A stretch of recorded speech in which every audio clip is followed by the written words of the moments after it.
fala de Apocalipse, capítulo 1, verso 4, e aí a gente falou um pouco das 7 igrejas, do valor do 7, no Zaim, que é uma espada, mas traz essa ideia de terminar uma obra, completar a obra, ou seja, e a gente viu ali em Neemias. Ó. Mas aí, continuando, vamos para Êxodo 3:14. Êxodo capítulo 3, verso 14. Nós vimos Deuteronômio também com relação ao Deus que é. O verso 3 disse Deus a Moisés: Eu sou o que sou. E disse mais: Assim dirá aos filhos de Israel: Eu sou, me enviou a vós outros. Quem tem essa necessidade de ter nome, uma identidade, é o ser humano. Por quê? Porque nós somos a criação de Deus. Diferente do próprio Deus, ele não havia uma necessidade. Então, quando Deus se revela a Moisés, e Abraão não se incomodou com o nome de Deus, Jacó não se incomodou com o nome de Deus, nem Isaac. Deus fala: Eu sou o Deus de Abraão, de Isaac e de Jacó. Mas aí, quando chega Moisés viveu 40 anos no Egito. Então, cada deus lá tinha um nome. Os povos egípcios, cada deus tinha um nome. O deus do dia, o deus da noite, o deus da água, do Nilo, o deus da seca. Então, o demônio tem essa questão, né? A mitologia grega também é a mesma coisa, a mitologia romana, vários povos têm essas ideias de identificar uma situação a um demônio, na verdade. Quando chega Deus para apresentar Moisés, e ele fala: vai lá e fala que eu mandei você ir. Aí Moisés entrou falou: eu quem? Né? Ué, eu. Deus vai falar assim: ué. Como é que você vai dar nome a Deus? Porque Ele é o Criador, Deus Todo-Poderoso, Deus Salvador, Libertador. Deus, ele não necessita disso. Mas aí Deus falou: então eu sou. E mandei ir, né? E Yud Re, Vav Re, a palavra quer dizer Yud, que é mão, Re, que representa Deus, e Vav, prego, e Re, de novo, Deus, que quer dizer, o nome de Deus é a mão de Deus pregou a Deus. Então, havia uma profecia sobre Jesus. Era Jesus mesmo falando ali. O nome de Deus, ele representa tudo isso. A mão de Deus pregou a Deus. Assim como nós falamos lá em Daniel, em Gênesis, capítulo 1, verso 1, criou Deus a Bereshit, Bará, né? Bará criou no princípio, a palavra princípio, Bereshit, que quer dizer, e ele estava entre os espinhos, o Filho de Deus estava entre os espinhos, Bi, que é filho, Shet, espinhos, né? E tem um Aleph, que representa Deus ali, o Filho de Deus estava entre os espinhos. Então, assim, tudo que nós olhamos na palavra de Deus, ela converge para a cruz de Cristo. Então, eu tenho os espinhos no primeiro versículo, eu tenho o prego no segundo, aí, o nome de Deus, entre outros, é comum a gente ver palavras dentro da Bíblia, no hebraico, que ela traz essa ideia inserida. Então, Apocalipse 1, verso 8, vamos lá para Apocalipse 1, verso 8, a gente vai passar para lá, mas mostra esse Deus que é. o verso 1, 8, ele diz assim, olha só, eu sou o alfa, o ômega, é o início e o fim, diz o Senhor Deus, aquele que é, que era e que há de vir. Então ele vai repetir em alguns textos, Apocalipse 1:11, vamos agora para o verso 11, 1:11 aí, olha só.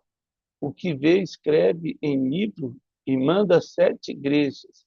E aí ele vai direcionar, depois a gente vai ler, Éfeso, Esmínia, Pérgamo, Tiatira, Sardes, Filadélfia e Laodiceia. Daqui a pouco a gente vai falar sobre essa questão dos 7 Espíritos de Deus, e essa questão de completar aí.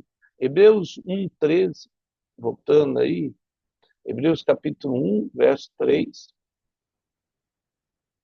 Hebreus capítulo 1, verso 3. Hebreus 1 vai falar sobre, pode ser desde do 1 ali, o Gustavo falou, isso, ó. Havendo Deus outrora falado muitas vezes e de muitas maneiras, aí ele está falando por intermédio dos patriarcas, por intermédio dos profetas, por intermédio antes até dos patriarcas, Deus falou com Abel, Deus falou através de Noé, Deus falou através, né, de Sete, de Enoque. Então, Deus já vinha falando a muitas pessoas, e depois veio os patriarcas, depois veio os profetas, e depois aí até os próprios é, sacerdotes. Deus se revelou de muitas maneiras. Agora, nesses últimos dias, hoje, nos falou pelo Filho. Então, até a vinda de Jesus ali, com o fim de João Batista, que termina ali os profetas, na vida de João Batista, e aí começa uma nova, vou falar uma nova era, pessoal, né? Mas uma nova estação, um novo momento da história, que é o nascimento de Jesus. E aí ele cita, nesses últimos tempos, nos falou pelo Filho, a quem constituiu o herdeiro de todas as coisas, pelo qual também fez o universo.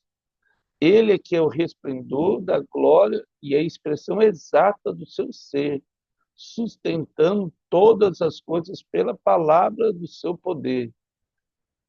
Depois de ter feito a purificação dos pecados, assentou-se à direita da majestade nas alturas, tendo se tornado tão superior aos anjos quanto herdou mais excelente nome do que eles, ou seja, o nome de Deus.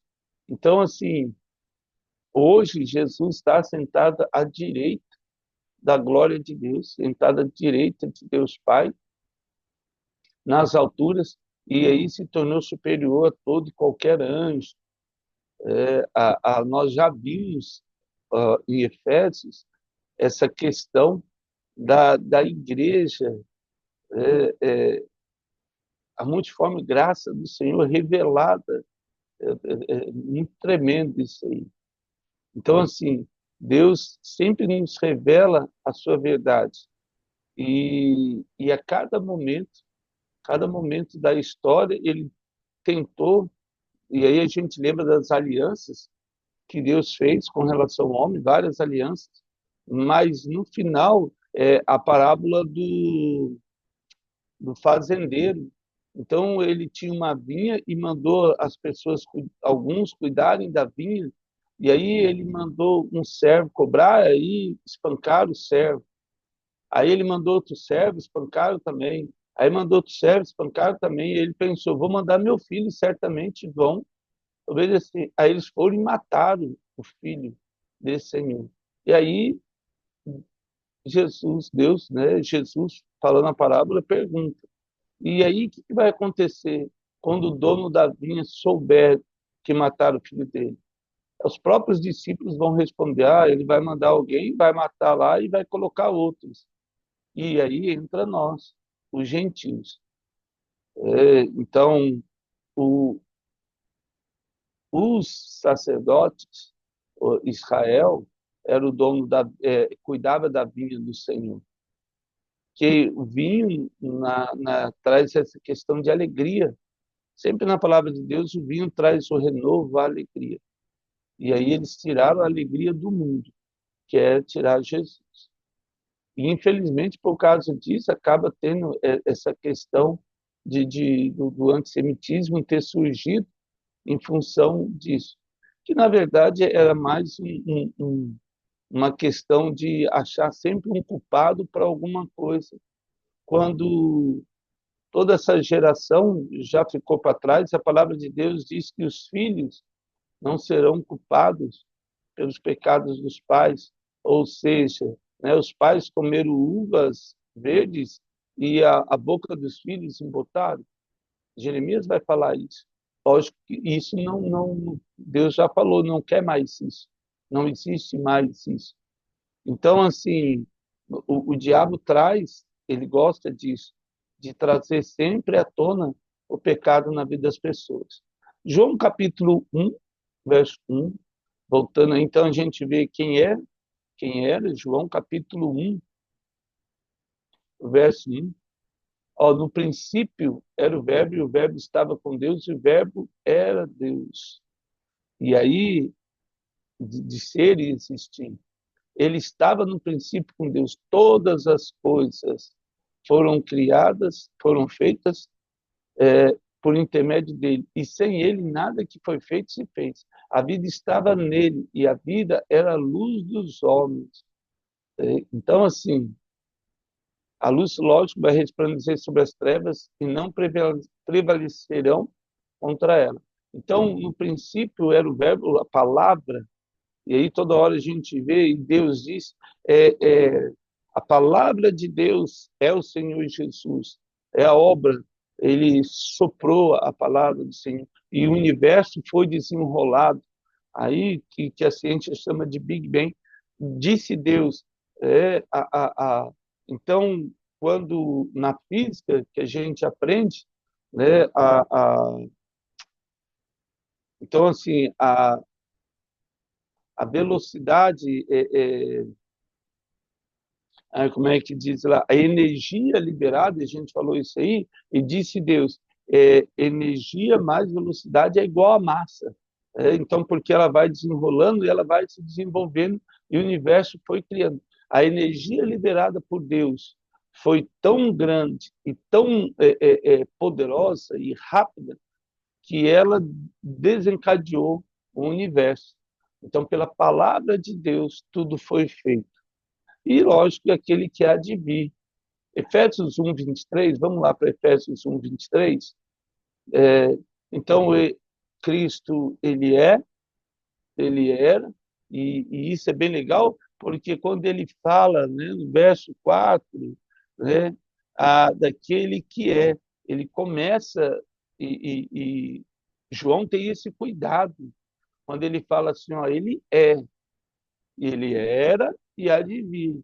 Ele não começa lá, e isso é muito importante, porque João não começa, ele foi, ele foi, ele é e há de vir. Não, ele é primeiro de existência, ele nunca deixou de ser, mas ele foi também e será no futuro aquele que vai fazer as coisas e por ele todas as coisas são feitas e criadas. Efésios 1, 23 diz, o qual vamos ler 22, e por todas as coisas debaixo dos seus pés, para ser o cabeça. Então, quando ele ressuscitou, sendo primogênito dos mortos, Deus deu a ele autoridade sobre todos os homens na terra, sobre todos os seres criados, a saber, pode ser anjos, pode ser principados, potestades, tanto no reino ou fora do reino, Deus está acima de tudo e de todos. Jesus, para ser o cabeça sobre todas as coisas, o qual deu à igreja. E aí, novamente, olha só, a noiva, nós, a igreja.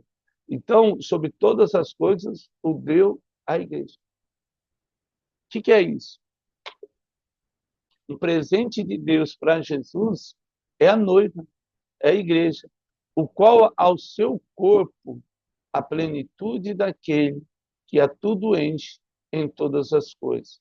Então, assim, é esse Jesus que nós cremos. Tudo está debaixo dele e ele é o cabeça. 1 Coríntios vai dizer isso, que Jesus, Deus é o cabeça de Cristo e Cristo o cabeça dos homens, da igreja, de toda a humanidade. Colossenses 1, verso 16, então ele virá e mostrará o seu poder. Colossenses 1, 16, tem vários outros textos, eu acredito que na apostila eu devo ter colocado, pois nele foram criadas todas as coisas no céu e sobre a terra, as visíveis e as invisíveis, sejam tronos, soberanos, principados e potestades. Tudo foi criado por meio dele e para ele. E ele é antes, de todas as coisas. Nele tudo subsiste. Ele é o cabeça do corpo da igreja, como nós falamos. Ele é o princípio, o primogênito entre os mortos, para que em todas as coisas dê primazia, porque eu prove Deus que nele residisse toda a plenitude, e que, havendo feito paz, e aí, pelo sangue da cruz, por meio dele reconciliasse consigo mesmo todas as coisas, quer sobre a terra, quer nos céus. Só um parênteses aqui, quando o homem peca, lá em Gênesis capítulo 3, a ordem ela foi danificada. Não é que Deus não estava no controle. Tanto é que nós vamos ver daqui a pouco, em Apocalipse, mesmo vai dizer que Jesus Cristo foi crucificado antes da fundação do mundo. Então, antes que o mundo existisse, não estou falando nem de ser humano, estou dizendo, antes da criação, Cristo já, na eternidade, Cristo já tinha sido crucificado.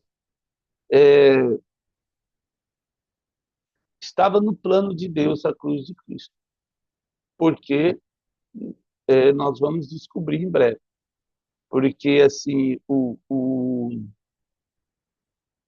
Jesus precisava reconciliar a humanidade com Deus.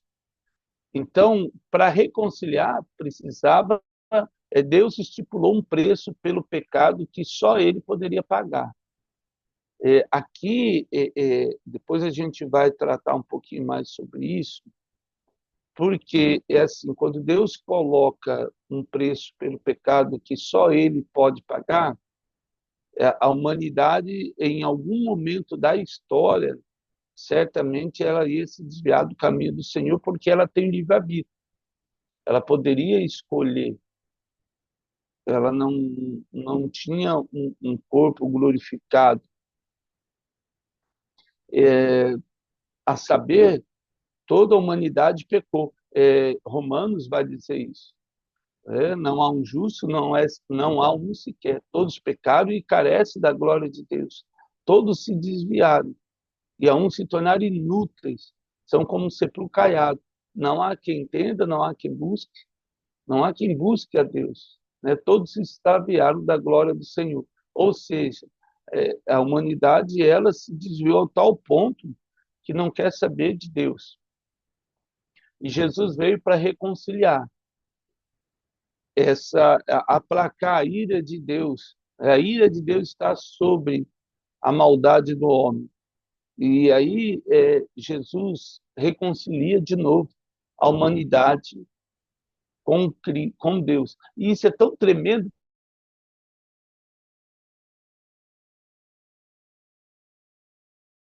Mas eu estava conversando até mesmo com meu filho ontem, e aí a gente estava falando assim, gente, como aqueles homens, como Abraão, ele foi considerado o pai da fé porque ele olhou para... Na verdade, eu citei até Davi, porque assim, Davi falava de Jesus como se Jesus estivesse ali, e ele não tinha nem nascido ainda. Olha a fé desses homens. Né? Hoje nós temos Jesus. E assim, talvez seja mais fácil entender hoje do que naquele passado, porque eles esperavam um Salvador que viria e criam nesse Salvador. Hoje nós vimos e ouvimos esse Salvador e devemos crer no seu retorno. Infelizmente, muitos ainda não entenderam, porque o pecado cega a vida da humanidade. Cabe a nós, cristãos, levar essa luz e esse entendimento, né, na vida das pessoas. E aí, ó, ele fala, ó, e a vós outros também que outrora eres estranhos, inimigos do entendimento. Olha que coisa tremenda aí.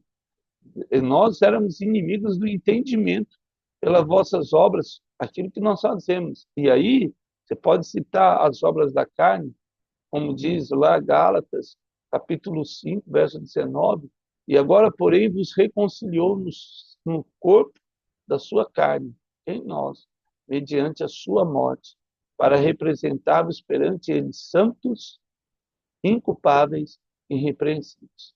Porque nós não erramos, porque nós não somos culpados ou somos irrepreensíveis, não, porque o sangue de Jesus na cruz nos reconciliou diante de Deus e nos deu a permissão de estar na sua presença. Agora, continuando aí, da parte dos 7 espíritos, e aí eu vou acelerar aqui, Apocalipse 1, verso 16, vamos lá para Apocalipse 1, verso 16. Então, a saber aí os 7 espíritos de Deus, capítulo 1, verso 16. 1, 16. Olha só. Tinha na mão direita, e aí o anjo tinha na mão direita aí 7 estrelas, e da sua boca saiu uma afiada espada de 2 gumes. Lembra lá de Hebreus? Deus tem na mão uma espada de 2 gumes, capaz de separar junta de medula, alma de espírito. E aí, olha só, aquilo que nós falamos, quando a pessoa morre, Deus separa a alma do espírito. Quem crê em Cristo, a alma e o espírito sobe para o céu, porque Deus pega de volta o seu espírito. Quem não crê em Deus, em Jesus, ele separa, ele divide a alma do espírito, o espírito, o sopro da vida volta, como nós lemos lá em Jó, volta para Deus, e infelizmente essa alma vai para o inferno. Então, o seu rosto brilhava como o sol na sua força. Então, a primeira coisa aí, os 7 Espíritos de Deus têm na mão as 7 estrelas. Essa questão da autoridade, da perfeição. Colossenses, o capítulo 3, vamos ainda Apocalipse 3:1. Apocalipse 3:1 vai falar disso também. Apocalipse capítulo 3, o verso 1. 3:1, olha só. Ao anjo da igreja, e aí, em Sardes escreve, essas coisas diz aquele que tem os 7 Espíritos de Deus, as 7 estrelas. E aí, ao anjo, né, que estava lá na igreja em Sardes, que era responsável, essas coisas diz aquele falando sobre Jesus, que tem os 7 Espíritos de Deus, a gente vai ver os 7 Espíritos, e as 7 estrelas. E aí, olha que tem nomes que vivem, mas daí a gente vai falar depois. Vamos lá para Colossenses 2:8. Não me empolgo aqui. Colossenses 2:8. Então, os 7 Espíritos de Deus estão envolvidos aí com as 7 estrelas, uma constelação aí. Cuidado que ninguém vos engane a enredar com suas filosofias e vãs sutilezas, conforme tradições dos homens, conforme rudimentos do mundo, e não segundo Cristo, porque nele, né, habita, deixa eu ver, aí, porque nele habita aí, conforme no segundo Cristo, porquanto nele habita corporalmente toda a plenitude de divindade. Então, toda a plenitude, toda a divindade está em Cristo. Também nele estáis aperfeiçoados. É ele o cabeça de todo o principado e toda potestade. Nele também foste circuncidados. E aí, agora, por que eu coloquei esse texto? Não por intermédio de mãos, mas no despojamento do corpo, da carne, que é a circuncisão de Cristo, tendo sido sepultados juntamente com ele no batismo, no qual igualmente fossem ressuscitados mediante a fé no poder de Deus que o ressuscitou dentre os mortos. Então, esse Deus, esse Cristo, que tem os 7 Espíritos de Deus, que tem as 7 estrelas na mão aí, ele tem autoridade sobre todo o principado, toda a potestade, a gente já viu isso, mas qual que é o mais importante aqui, ó? E além de tudo isso, lógico, nele também foste circuncidado.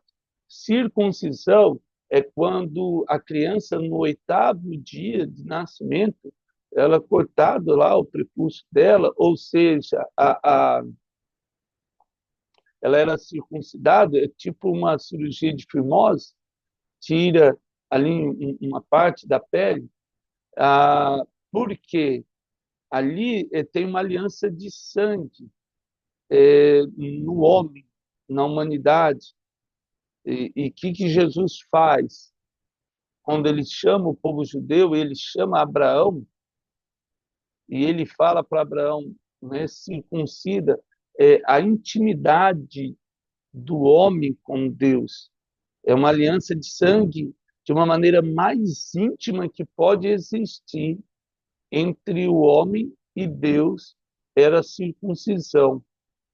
E só que quando Jesus veio, a circuncisão era para separar o homem do mundo, ou seja, dizer para o povo de Israel que eles eram diferenciados, e é realmente.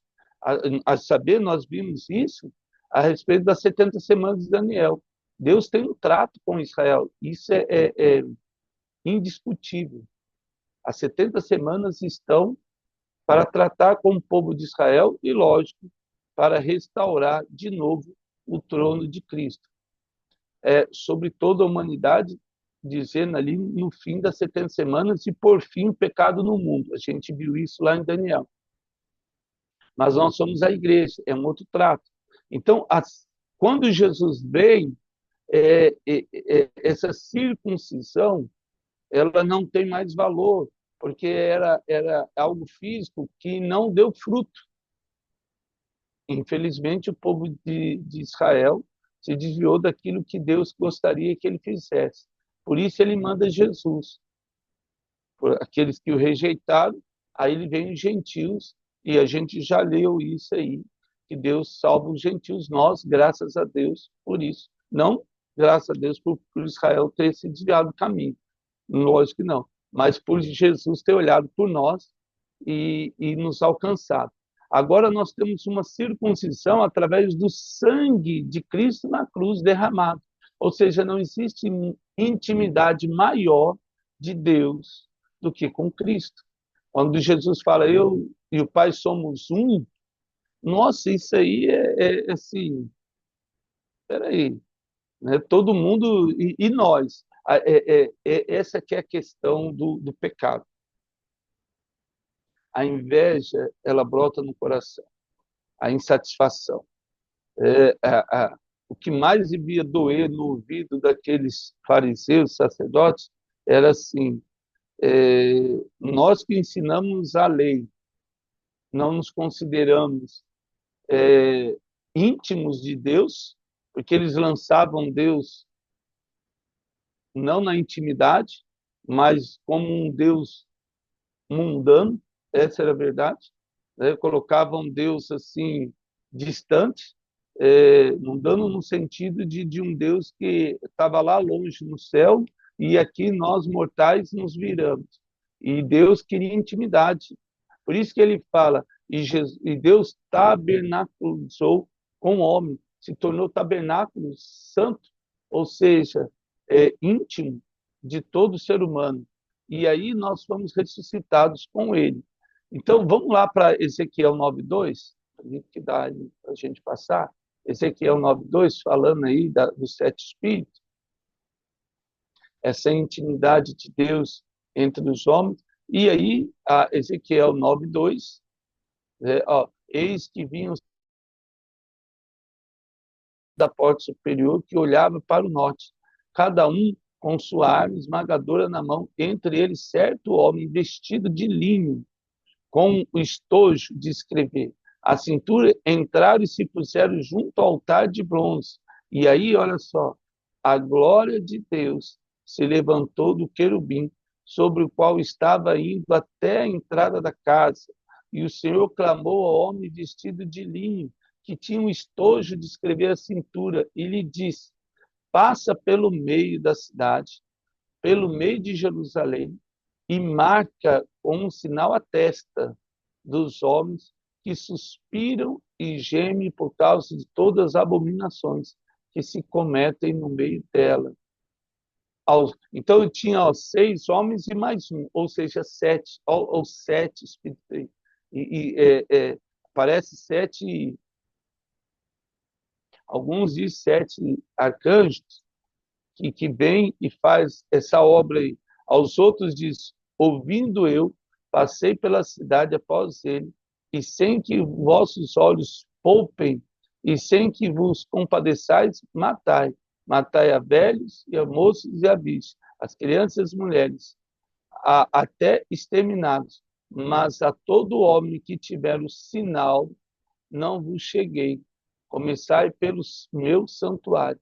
Então, aí, a santificação de Deus no santuário, e aí ele vai fazer, Ezequiel vai ter essa visão e desses seres celestiais em número de 7 aí.